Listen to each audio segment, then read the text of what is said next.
Gay weather!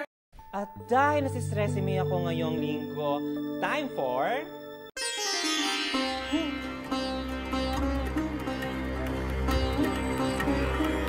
Ano ba yan? Ang dami na namang email ni boss. Ako, nakaka-stress na to. Anong oras na? Di ba?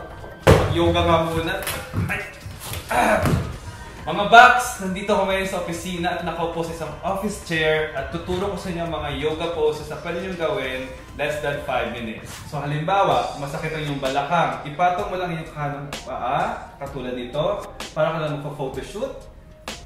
And then slowly, abutin mo ang iyong mga paa at mafe-feel mo sa inyong release yan. Ang sarap niyan. Next inhale, slowly come up. At kabilang leg naman. Subukan mo siya. Parang likwado ulit. Feeling sexy. And slowly again, abutin ng sahig. At mafe-feel mo sa kabilang side, sa iyong ang napakasarap na yummy. Sige lang. Huminga. At susunod umangat ulit. Sisimulan natin sa pag-release. At feeling mo yung mga dugo ay dumadaloy parang pag-ibig. Alright? Susunod naman. Cross position. Tapos place your hands on top of your knees. Close your eyes. Again, inhale. Exhale. Hinga na malalim. Isipin ulit si crush.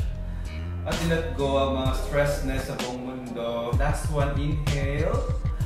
Exhale. Ilabas lahat ng sama ng loob sa iyong buhok sa paghinga. And slowly smile. Effect ba ang paanda ni yoga instructor Paolo Leonido? Efekin nyo na rin ito mga Bucks!